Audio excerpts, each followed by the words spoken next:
Welcome to This Week in South Carolina. I'm Gavin Jackson. This week I'm talking with House Ways and Means Committee Chairman Bruce Bannister following the passage of his committee's $14.6 billion state budget that now heads to the House floor in early March. I also catch up with House Education Committee Chairwoman Shannon Erickson on the K-12 school choice bill that sends millions of dollars in public funding to thousands of families for private school education. Before we speak with the chairwoman, take a look at this segment on the bill, which was changed from the Senate's version. Legislation for school choice funding has been on a fast track this legislative session and comes after the state Supreme Court overruled the last law, which used public dollars to fund private school costs. The latest version started in the Senate the first week of session in January, where Senate Education Committee Chairman Greg Hembree's S-62 used education lottery funds, typically used for higher education scholarships, to fund K-12 vouchers. About 30 private colleges in South Carolina that access those funds. So it's not, the court says that's different. That's not a problem in Edison. And the Edison court says you can do that because that money's not part of general tax revenue. That's money that was not appropriated from the taxpayers. It's different. It's not public funds under the terms or under the definition of the Constitution. So the bill passed the Senate and was then amended in the House Education and Public Works Committee on February 19th to a near similar version that was passed previously using general fund dollars, but now includes a trustee to oversee the money. That version was sent to the House floor for debate that took place on Wednesday. The reason I'm up here is because next year we're probably going to be dealing with this. 2 years from now we're probably going to be dealing with this. I've been here 11 years and we've been dealing with it for 7 or 8 of them. We're going to be here because I hope the justices will protect the branch and say, no, you're not going to play political games on this. We are not even going to hear this bill. And that should be, even if you're the minority opinion, they are going to look at this decision from 4 months ago. And to me, they are bound to say, even if you disagree, to say the court has already ruled because of that legal doctrine. The thought process, I guess, why did we not go with the Senate version of taking it out of the lottery? That answer is pretty simple. That's a novel concept, Mr. Collins. We're answering the question that Judge Kittredge cited in his dissenting opinion, which cited that if he were to sit as one of the majority opinion folks and look at the bill and look at their reasoning, the part of the bill that was not as tight and clear as it should be if he were to consider their points would be that the trustee was not the interaction designating the funds to the student. We gave that ability to the department. And his suggestion in his dissenting opinion was that the trustee should have those duties, which we have done in this cleanup bill. The amended bill passed 79-38 with 5 Republicans voting against the measure, which now returns to the Senate. Joining me now is House Education Committee Chairwoman Shannon Erickson. Chairwoman, thanks for joining us. Absolutely. Thank you for having me. So school choice has been a top priority of yours in the Republican caucus for years. We've been down this road many times over the years. But tell us about this new bill that you all amended from the Senate and how it will work. Well, there are a few key differences. The first is that the Senate solved the problem, or their attempt to solve the problem is to change the funding stream of the bill. When we got the decision from our judicial branch, there was a majority opinion and minority opinion, and I took a lot of time, a lot of stakeholders took a lot of time, House, Senate, Governor's Office, Department of Education, we have all looked over those opinions and worked a lot of time in the off session. And what we came up with was the trustee piece needed to be tightened up. Close to the beginning of this legislative session, the Senate decided to change routes and go toward the funding formula piece. And that's the largest difference between the two bills. The House doesn't assign a funding formula at all, or a funding stream at all. Okay. It lets the budget writers, Ways and Means and Senate Finance, come up with where the money comes from and how that's appropriated. You can tell I used to serve on Ways and Means probably.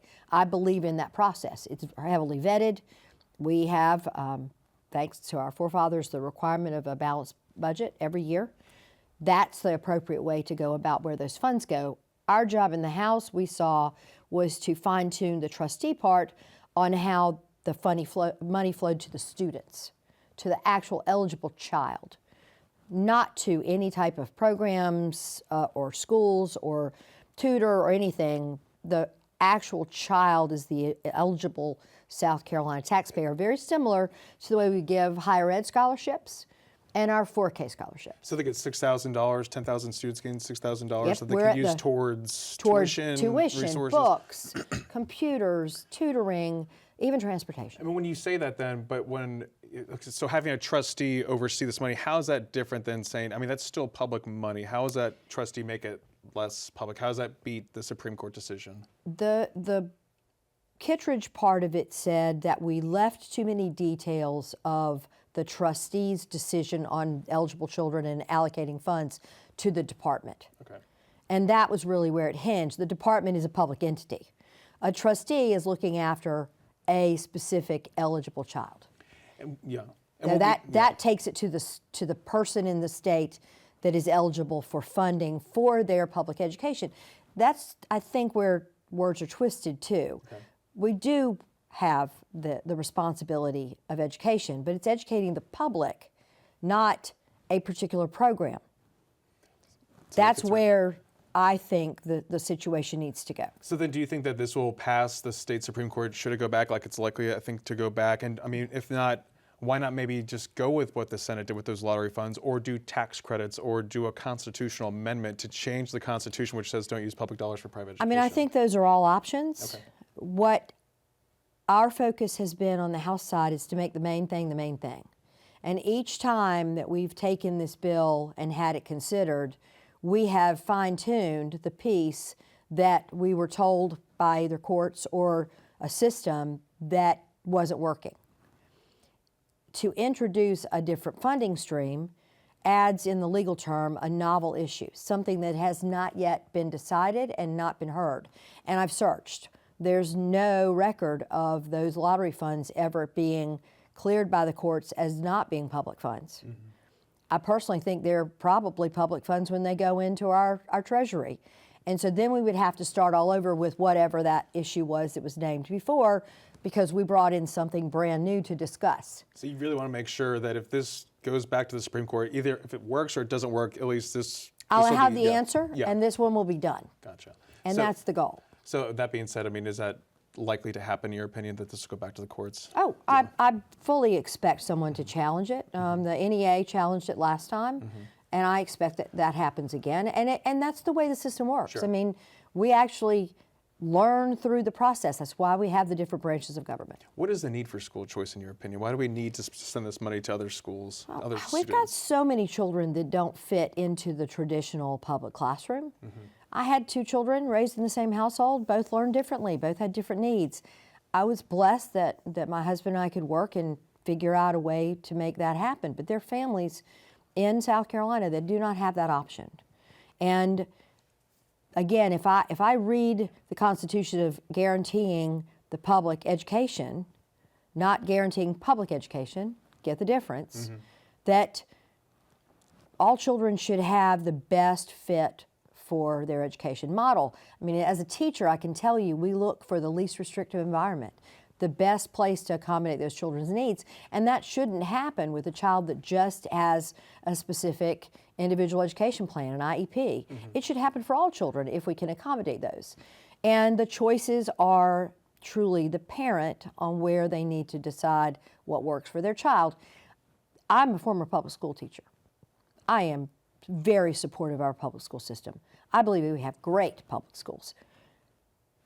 But some of them don't fit the children that are there to fit. And I believe that we've got to be more thoughtful about how we fit what we're trying to put children into. It's, square pegs and round holes. Do you think this creates winners or losers, though, that being said? Well, the version of the House actually fixes the problem that the Senate only addressed the poverty issue. Okay.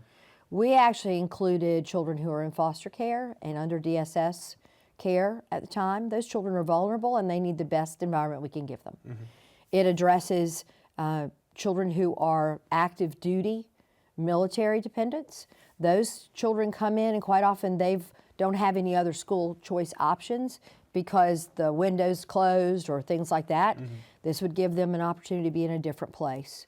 And we've raised the level of poverty through the system of growth. And the window there is important because those children, the ones who are in the program, their siblings, DSS, poverty level, and active duty military dependents are all the first windows to get filled.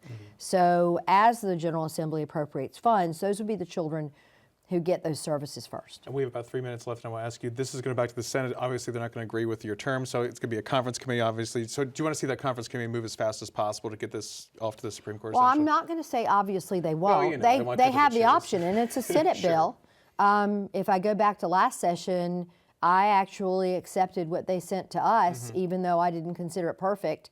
I wanted the answer to the question, and I felt like it was more important to get the answer to the question than it was to pick over details. I'm a little hopeful they might do that, but if it's conference committee, you know what? Senator Ryberger and I have a good track record of working together. Sorry, Ryberg. Oh, it's okay. Jeez, Hembry. Sorry about that.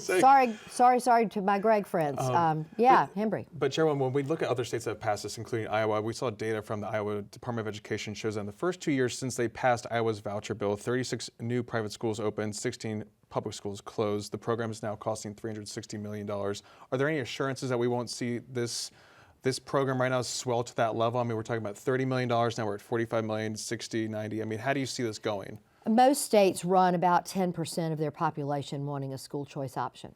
And that's really the kind of the baseline of what school choice is, because most families choose the school down the road that's going to be their traditional public school. And no one is insinuating that's not a good choice. What we're saying is there are other places that children can learn, and we want to make those available to them. The General Assembly will set the budget. I do not foresee the General Assembly getting so far ahead of their skis that they can't control what the growth is on this item. We do it with everything else in the budget, and none of the funding, not $1 from the funding that we're using on this program, has come from EIA or education dollars. Those have maintained. In fact, our public education dollars have been growing. We have really been dedicated to raising teacher salaries, specifically our starter teacher salaries, and that's really important to us. We have 15 seconds, but are you worried about federal funding at this point when we hear about dismantling the U.S. Department of Education? I'm watching it, but I'm not going to make any rash judgments. I hope that we'll see some things like teacher scholarships maintained. Okay. House Education Committee Chairwoman Shannon Erickson, thank you so much. Absolutely, thank you. Joining me now to discuss the budget is House Ways and Means Committee Chairman Bruce Bannister. Chairman Bannister, welcome back. Thank you. Appreciate the invitation. Chairman, your committee just approved its $14.6 billion state funding plan that covers operating costs for state agencies, higher education, et cetera, and much more. This will go to the full House the week of March 10th, and then it will head over to the Senate, which will make their own changes and then send it back, and all that fun stuff happens there. But tell me about some of the big highlights that you guys got in this budget, this $14.6 billion budget, the third one that you've overseen as chairman. Thank you. Yeah, so it is my third one. This budget cycle is probably the closest and best we've worked with the governor's office and the Senate. We've really had a lot of communication back and forth between the different stakeholders about what's important and what the priorities should be. We take the idea that you make responsible investments in South Carolina seriously, and so that's what you'll see in the budget. Things like SROs, school resource officers, we're going to make sure. And the way it has been working is we believe we have them all covered, then there's new schools, and so we're continuing to fund school resource officers in every school. A big priority of the governor's. Big priority of the governor's. Same with teacher pay. We're going to hit the governor's goal of $50,000 starting salary for teachers by the time he leaves office, and we're on pace to do that. Another big investment this year. I think the starting salary will be $48,500, so we'll be within striking distance of that. And we've committed to the teachers and the governor that we're going to make that happen. The Senate's big on infrastructure, so we've got a pretty big investment in bridges, continuing to fund the DOT, and then corrections. We are continuing to try to keep the contraband out of the jail. So cell phones and the different things that they have to go look all the time to get out. We're trying to get those things out. So we made a big investment in cell phone interdiction, and then we did a study over the last couple of years for state employees, and there were some recommendations to get really some of our lowest paid state employees up to just a basic level that would be competitive with what they could make in the private sector. And so we're moving the pay bands and making an investment in our state employees to get them to that level, as well as a cost of living increase for some of the higher paid state employees. So kind of an investing in South Carolina. We also set aside some money for tax cuts. That continues to be a priority in the House. To say, hey, we're having these great budget years. We got $650 million in new recurring revenue. We've got $1.2 billion in one-time money that's available. And a large portion of the Republican caucus wants to see some of that go back to the taxpayers. It's where it came from, it's their money, and it's okay for us to reduce that burden on the everyday citizen. So what that's going to look like, right now, we've committed to go to 6%. We're at 6.2, we'll be at 6%. For that income tax? For the income tax, yes, sir. If it works, we're going to look at a kind of an overhaul of the way we collect income taxes. There's 44% of the people in South Carolina who do not pay any income tax to South Carolina, and we're looking at how to include them in the income tax world so that everybody pays something into the income tax. If we do that, we think we can get a really low rate, maybe under 4%, where that burden would be shared, but it would also not be, it'd be a substantially less of a burden to the regular South Carolinians. And then also bring in more money to the state as well, or keep it about equal? Ideally, it would bring in $200 million less. Okay. And it would reduce the rate. But it would even to things below out. 4%. Okay. Yeah, it would just have a broader section of people paying. So when we talk about this, when you talk about these strong revenues, I think the state economist, like you just mentioned, amped up how much money you all can use to the tune of $1.9 billion with that one-time dollars and the recurring dollars. Do you have any concerns about how the economy is doing, their outlook? I mean, when you see what the BEA gave you all, I mean, that's pretty remarkable to see $1.9 billion extra, but do you have any caution when you see that money? So we're in constant communication with the economists on the BEA and talking to them about what they're seeing in the trends. Everyone anticipates a slowdown, and we have asked them to be very conservative in how they authorize us to spend money, because we don't want to be in a position where they said, hey, you have $650 million new recurring dollars, and then we don't.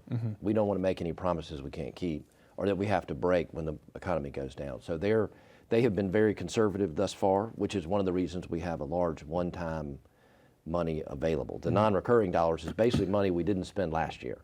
So we didn't know we would have it, we didn't spend it, and now we have it because it's from last year carried forward.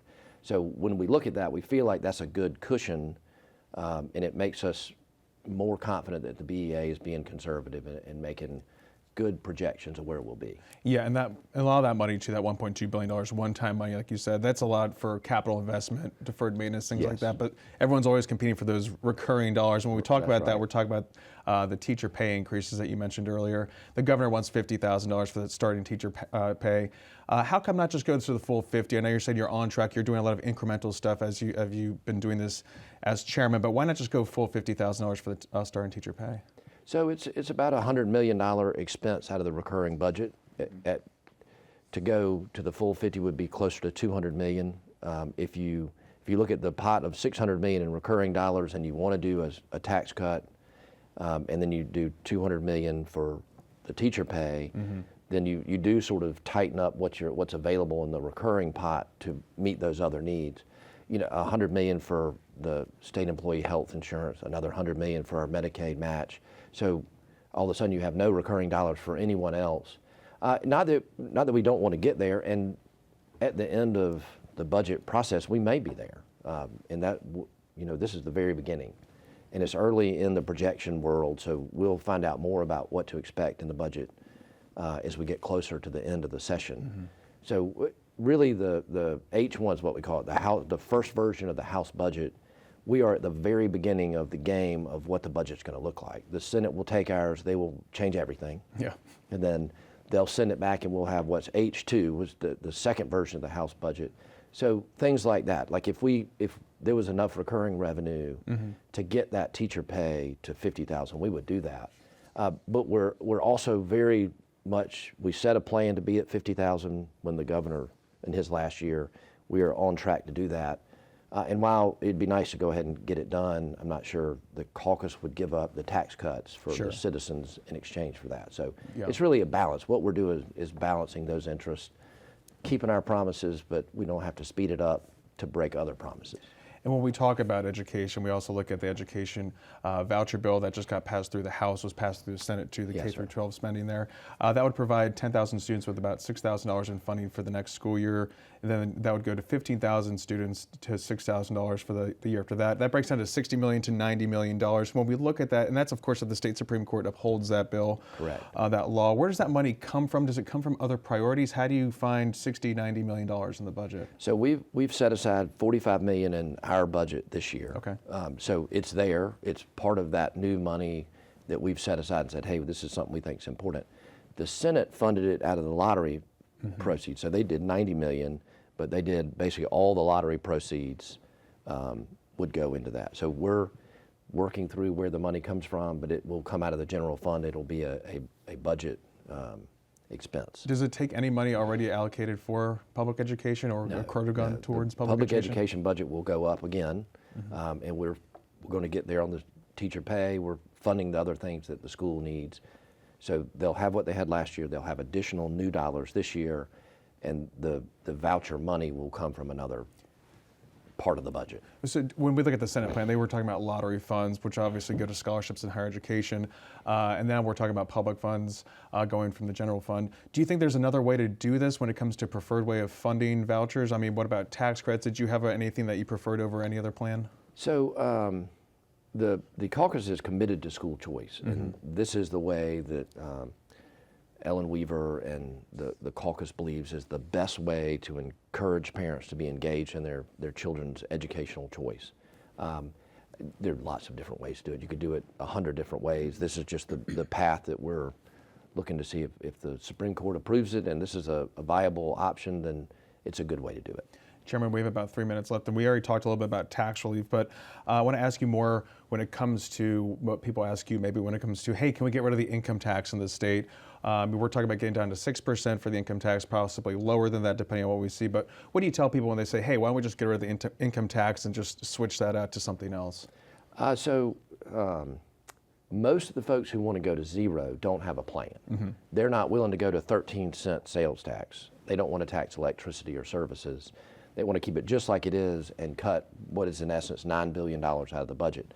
The ones who say let's go to zero also don't have really a plan of what they would cut. I mean, you would have to defund a whole lot of things. I think they would consider pretty decent programs like the DOT. We'd have to defund schools. You'd have to defund law enforcement. Just a couple would small things. I mean, you got a $14 billion budget. And you're going to take $9 billion out of it. You almost can't have anything. You could maybe have Medicaid. That would be all you had left. So what I hear, a lot of people want the headline of getting rid of it or going to 2%. They haven't really looked at the numbers to see how to get there. Sure. But I'll tell you, if I can figure out how to do it, we would rather have zero income tax. Sure. That would be a great place to get to. And if we can get below 4, and then we can figure out how to get from 4 to 3 to 2, at a 2% income tax, I think it would not be much of a burden on the citizenry, and it would be a super low rate. And you could probably, at that point, you could look at your income tax and figure out a way to do away with it. That's a discussion for another time. Yes, sir. Yes, sir. Yeah. As we It's a wrap very up, complicated yeah, issue. it's easier said than done for sure. But sir. when we look at these strong budget revenues coming into our growing state, the surpluses, do you feel that the state is catching up to maybe some deferred maintenance, all these other needs, I mean, agency needs, when you have extra money to be thrown around? I mean, do you feel like we're actually finally getting caught up maybe to a good place as we are a growing state at this point? Yes, I think we've made a lot of great moves in terms of deferred maintenance and the way we manage our buildings. I think we've sort of acknowledged that state-owned buildings we're not that good at it, and it's better for us to lease buildings from private owners who take care of them and do that deferred maintenance and budget it and make those investments in their property as opposed to ours. And if they don't, then we can move and we don't lose any by doing that. We've also, our roads had been so neglected for so long. I feel like we're catching up on our interstate system and our bridge system. And there's a 20-year plan in place where every road would be upgraded and repaved, and we kind of get back to where things were okay as opposed to terrible. Yeah. And the DOT's working really hard. They're stretched thin in terms of, even if you gave them another $200 million, there's so much work going on right now, they'd almost have trouble deploying it in the different counties and the different projects that are there. So Sure. I feel like we are addressing some of those old legacy problems, and having the budget surpluses has been a great advantage. And Chairman, with less than 30 seconds, what do you make of these federal attempts to freeze funding coming down from the federal government? We're talking about DOT, we're talking about education. How concerned are you about these moves up there in Washington, and what are you hearing maybe from agency directors about this? So South Carolina, while we have a very large federal budget coming here, we are also telling our agencies to get ready for that. Tell us what your plans are. Start looking at how you're going to manage it if the federal funds either stop coming or are reduced significantly, and I think we'll be ready for it if it happens. Gotcha. That's House Ways and Means Committee Chairman Bruce Bannister. Thank you so much for joining Yes, us. sir. And that's it for us this week. For South Carolina ETV, I'm Gavin Jackson. Be well, South Carolina.